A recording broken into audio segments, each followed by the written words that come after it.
Hello, everybody, and welcome to Law Bite number 237, dated April 25th, 2021.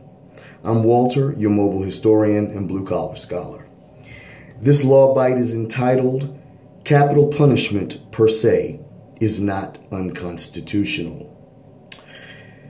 You all already know that capital punishment, aka the death penalty, is a very controversial topic. You know, it is one that truly draws the raw emotion of people, all right? They could be, a group of people could be perfectly friendly and social toward one another when they were talking about what their favorite Fast and Furious movie was. But when you bring up capital punishment, ooh, you'll probably get that group to split into two evenly divided and very hostile camps. You know, those who are adamantly in favor of it and those who are adamantly against it.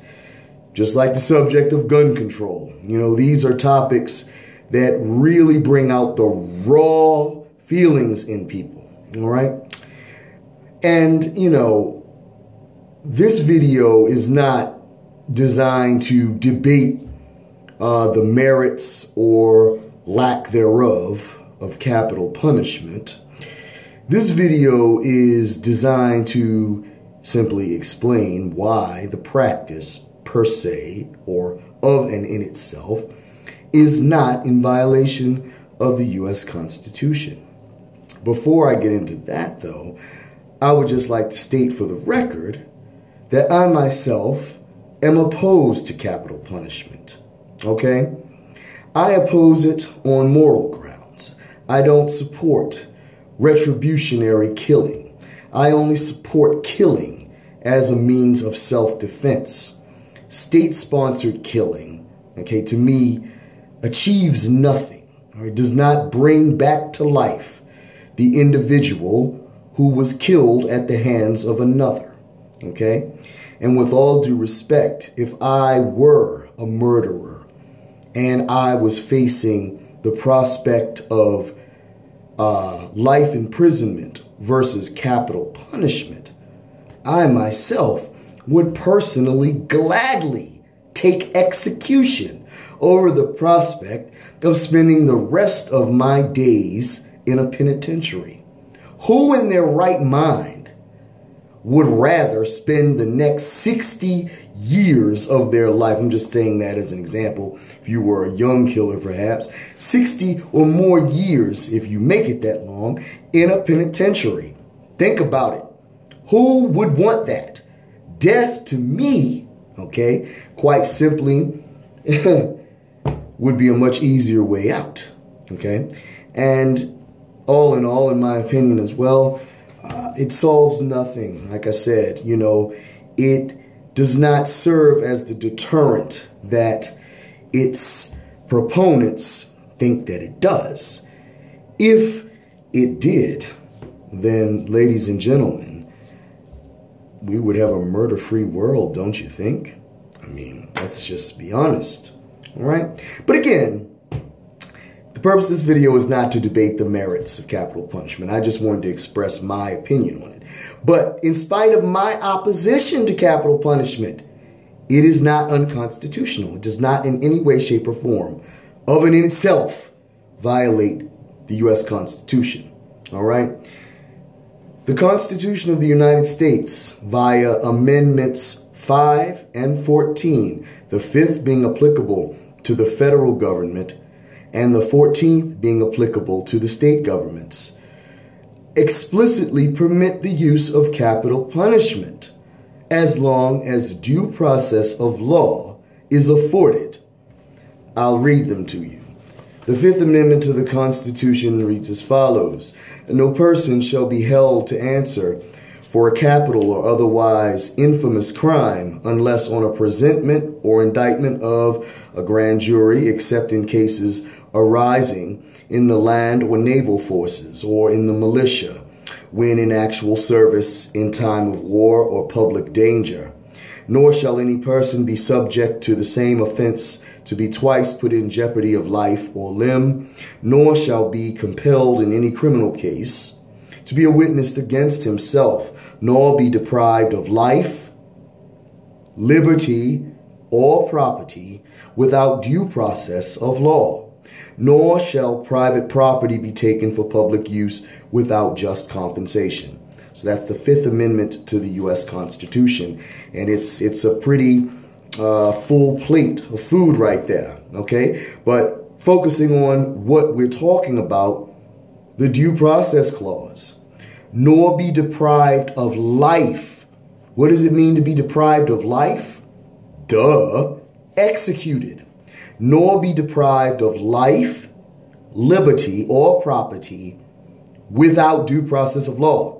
Okay, therefore, it is perfectly legitimate as long as due process of law is used. So that's the Fifth Amendment. Let's skip down to the 14th Amendment, adopted in 1868. Section 1 of the 14th Amendment reads as follows. And remember, the 14th Amendment binds the state governments. All persons born or naturalized in the United States and subject to the jurisdiction thereof are citizens of the United States and of the state wherein they reside. No state shall make or enforce any law which shall abridge the privileges or immunities of citizens of the United States, nor shall any state deprive any person, listen closely, of life, there it is again, liberty or property without due process of law, nor deny to any person within its jurisdiction the equal protection of the laws. So that's Section 1 of the 14th Amendment to the U.S. Constitution, okay? Specifically allowing the use of capital punishment, folks, as long as due process of law is used, all right? So, arguments that the punishment of and in itself is unconstitutional, in my humble opinion, lack any constitutional basis, all right? There is nothing in the Constitution that suggests that capital punishment is unconstitutional when it is specifically endorsed by two other parts of the Constitution, all right? The opponents of capital punishment cite the Eighth Amendment, specifically, which bans the use of cruel and unusual punishment. I'll read it to you. The Eighth Amendment says, excessive bail shall not be required, nor excessive fines imposed, nor cruel and unusual punishments inflicted. And many contemporary legal scholars and even certain judges and lawyers have argued that the Eighth Amendment, through its language, prohibits capital punishment. How, folks? How? We just read the 5th and the 14th Amendments, which specifically authorize the use of capital punishment as long as due process of law is used, right? You all just heard me read that, right? Okay, so why would the Constitution blatantly contradict itself? It wouldn't. Don't even try to figure that out. It wouldn't, and it doesn't, okay? Arguments suggesting that the Eighth Amendment prohibits capital punishment of and in itself are wrong, are false, and are without any logical basis whatsoever. And remember, I'm saying that as a death penalty opponent. I don't support it at all. You know, it's very disproportionate in its application, you know, towards, you know, it's applied more toward minorities. We all know that. I mean, kindergartner knows that, all right? You know, it does not bring back a deceased person, all right? And I seriously question the amount of closure that it gives the family of someone who was murdered, all right?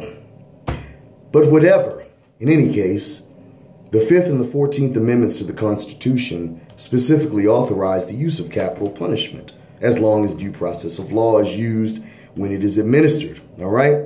Thus, the Eighth Amendment argument that the death penalty of and in itself is cruel and unusual punishment is false, is incorrect. And if anyone ever tells you that the death penalty violates the 8th Amendment, they're wrong. Interestingly enough, 2 prominent members of the Supreme Court of the United States in past times, back in the day, as I like to say, certainly used the 8th Amendment to justify their opposition to capital punishment.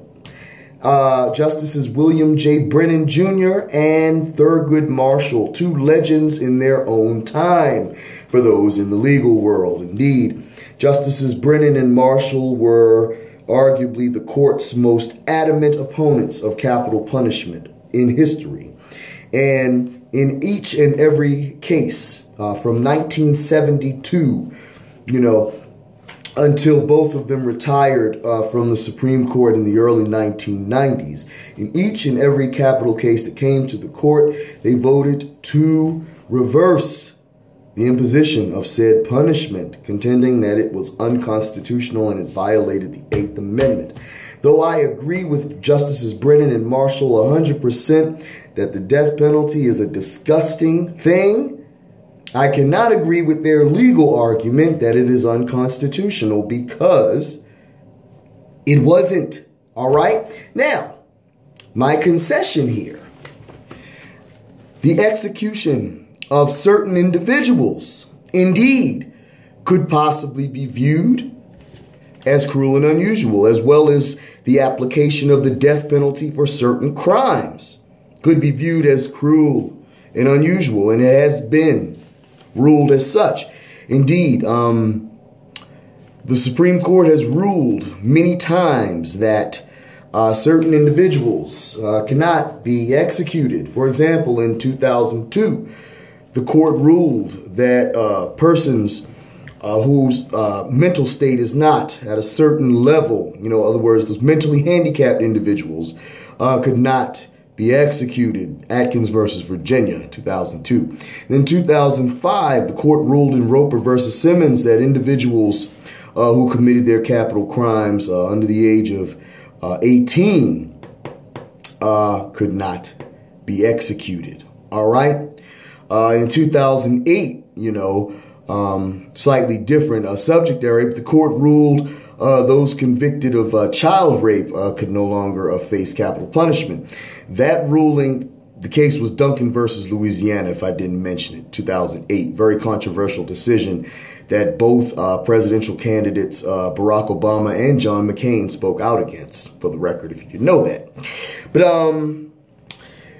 the decision in Duncan versus Louisiana extended the scope, all right, of the court's decision in Coker versus Georgia, 1977, where the court ruled that the application of the death penalty for the crime of rape was unconstitutional. The court was, emphasis on rape of adults, not children.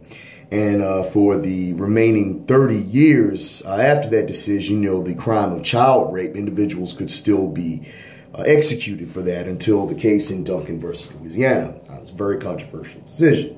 So, yes, and to defend these arguments in its decisions, the court referenced the 8th Amendment as well as referenced foreign law to justify their prohibiting certain individuals from being executed, as well as certain crimes from being subject to capital punishment of and in itself. All right.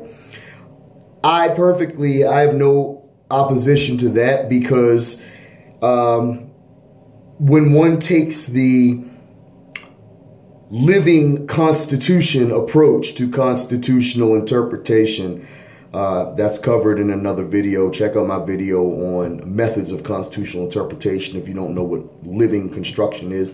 Living constitutional interpretation means you are interpreting the Constitution as a living, breathing document whose provisions naturally update and evolve with time due to ever-changing circumstances and new precedents being set, and societal changes that would otherwise render much of the document obsolete and useless if the provisions didn't naturally evolve in their meaning, okay? It's a double-edged sword, folks. I'm going to say that, all right? And I am not nominally a conservative. I am an independent who holds views from both sides. But I do have the good sense to tell you that the living Constitution, while it is wonderful in some regards, it can be dangerous in others. Remember what the Bible says. There's nothing new under the sun. Terrible things have happened in the past, and they could happen again. If terrible things happen again that gain societal approval with a living Constitution, what's to stop the backing of the law for it? Just an example. Segregation. We think that could never happen again. My grandfather always taught me, never say never.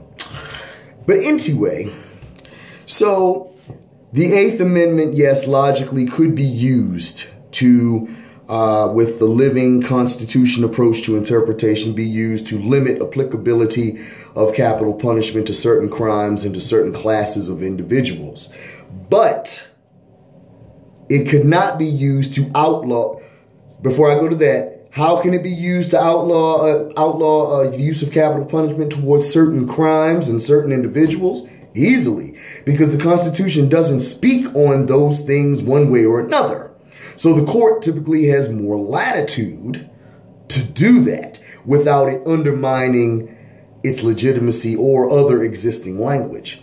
When legal scholars and others, judges, make arguments that the death penalty could be unconstitutional via the Eighth Amendment, it's a false argument that it challenges, you know, their own credibility to how they could reach that conclusion when you've got two other provisions of the Constitution which state the exact opposite from what they're saying. So because of the Eighth Amendment, indeed, certain applicability of capital punishment could be used. Yes, the Constitution is silent on whether or not you could execute mentally handicapped individuals or children, okay? In the eyes of the framers, that was something each state decided. And essentially, each state does decide these laws as long as the court hasn't taken that power away from them via the Eighth Amendment's cruel and unusual punishment clause, okay? But the Eighth Amendment's cruel and unusual punishment clause could not be used to outlaw death penalty of and in itself, because the death penalty is specifically authorized by the 5th and the 14th Amendments, all right? So, you know, legal arguments to suggest that it is unlawful via the Eighth Amendment. If anyone ever tells you that, if you're in, let's say you're in pre-law class in college, or you're even in law school, and you know you have some of your super left-wing colleagues who are saying that the death penalty is unconstitutional via the Eighth Amendment. Like I said, believe me, growing up, I was a, for lack of better words, disciple of the jurisprudence of William J. Brennan Jr. and Thurgood Marshall. I mean, they could do no wrong, okay? But where they got, you know, the, I guess you would say the nerve to put forth the legal argument that capital punishment was unconstitutional via the Eighth Amendment when it's clearly authorized by the 5th and 14th is beyond me. Like I said, I have the utmost respect for these guys. I mean, when I had aspirations to be a U.S. Supreme Court justice, these two guys were my role models, 100%, man. I mean, they were. I mean, and for all intents and purposes, when it comes to legal interpretation, you know, the opinions of especially Justice Brennan, you know, are exceptionally compelling. I mean, Brennan was a formidable dude, sat on the Supreme Court for 34 years. My goodness, not too many of his decisions that I, you know, don't agree with. You know, I pretty much 95% agree with his jurisprudence, except with the death penalty. And I am an opponent of it. Now, do you want to know something more ironic here? Personally, Justice Brennan was not opposed to the death penalty. Weird, huh? Instead, his opposition to capital punishment was a legal argument. Personally, I know this because I watched an interview with him on NPR one time. I think the interview was from 1987. I was 2 years old that year, by the way. But, and Justice Brennan made a statement in the argument about a capital case that he had heard on the court. And, he said he privately thought to himself, the bastard ought to hang.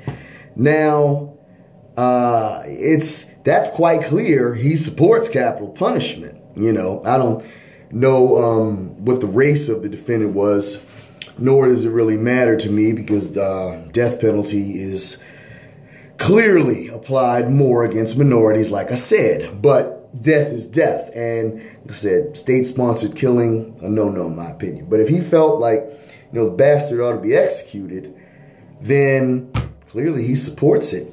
And, it seems like for him, if he was more faithful to the language of the Constitution than what he was, this would have been a no-brainer. Obviously, Mr. Justice, you support it, but your opposition comes from a false legal argument. Go figure. Now, for Justice Thurgood Marshall, Justice Marshall's opposition obviously came from being, an African-American lawyer, was probably seeing loads of fellow black folks executed in his time as a civil rights attorney, in the 1930s and 40s and 50s. I'm sure Marshall dealt with his share of capital cases, okay? His opposition to capital punishment was certainly real and based on his personal views, okay? Unlike Justice Brennan, who personally supported it, Justice Marshall was opposed to it both personally and legally. So Justice Marshall's position makes more sense, given the experiences that he had long before he got to the Supreme Court in '67. He, witnessed just how truly disproportionately the death penalty was applied, to black men, more than any other group. And thus his opposition to it makes perfect sense. That's one of the reasons I'm opposed to it, okay? But yes, he followed along with Justice Brennan here with this faulty legal argument, unfortunately, that the death penalty is unconstitutional in violation of the 8th Amendment, which it is not. We've done the small amount of homework that's necessary to prove that position wrong, okay? To add also, Justice Harry Blackmun, who retired from the court in 1994, although he had never accepted that position during the tenures of Brennan and Marshall, per se, by the time he retired in 1994, Justice Blackmun, too, had drank that cup of coffee that the death penalty was inherently unconstitutional. Which, I also more often than not agree with the jurisprudence of Justice Blackmun. It's unfortunate that he went down that road too. His opposition to the death penalty was likely a legal one rather than a personal one, because he stated in one of his final opinions on the court, "I will no longer tinker with the machinery of death," which is a powerful statement. So maybe his opposition to it was personal rather than just legal. Okay, for me, it doesn't matter. But in any case, whether one's opposition to capital punishment is personal or legal, all right, you need to have reasons for the opposition. My opposition is personal. I do not agree with it. All right. But as much as I disagree with it, because it is very racially biased against defendants who are non-white, it is, for me, morally unacceptable. Retributionary killing is a no-no, only in self-defense. An individual, to me, does not really suffer when they are executed for a horrible crime. Make them suffer rotting in prison, all right? Not getting the easy way out, being executed, all right? So my opposition is personal to capital punishment. I don't see it as, justified in any way. And like I said earlier, I also question the closure that it gives, the so-called closure that is supposed to give, the families of someone who was murdered.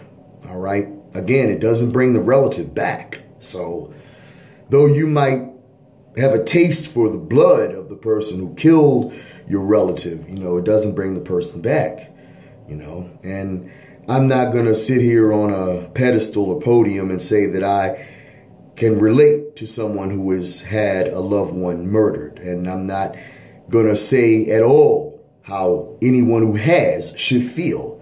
May God bless you and your family if you have endured the murder of a loved one. Okay. And if I would never tell anyone who was in that circumstance how they should feel about capital punishment. You have every right to feel exactly how you wish about capital punishment, okay? You've earned that right, okay? This is only for the purposes of me stating my personal opposition to it. My opposition is personal, but my legal perspective on capital punishment of and in itself is that it is perfectly acceptable both at the federal and state level. It is endorsed at the federal level with the Fifth Amendment to the Constitution, whose provisions are also applicable to the states in other circumstances. The Due Process Clause of the Fifth Amendment endorses it for federal purposes, and the Due Process Clause of the 14th Amendment endorses it for use at the state level. So the sum of it all, ladies and gentlemen, and the bottom line is that the death penalty, aka capital punishment, is not in violation of the U.S. Constitution. It does not, of and in itself, per se, violate the Eighth Amendment's ban on cruel and unusual punishment because it is specifically endorsed, okay, by both the Fifth and the 14th Amendment's due process clauses, all right? The death penalty can be used at the federal level and at the state level. At the federal level by the Fifth Amendment and at the state level by the 14th Amendment. And in both circumstances, as long as due process of law is used. So, if you made it this far, I thank you so much for listening to, my 28-minute rant on, how it just bugs me how people have made these arguments that the death penalty per se is unconstitutional in violation of the Eighth Amendment when it plainly is not. All right. So I thank you so much for listening. Bless your hearts. If you like this video or gain some insight from it, please drop me a like. I appreciate, love you all. All right. And if you have not subscribed to my YouTube channel, please do so now. It would be greatly appreciated.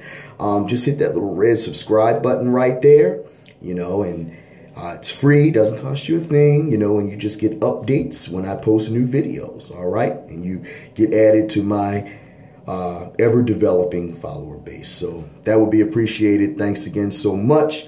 You all take care, stay safe out there, and if you have any questions or controversies, leave them down below, and I'll be happy to answer them. Have an awesome day, and stay blessed.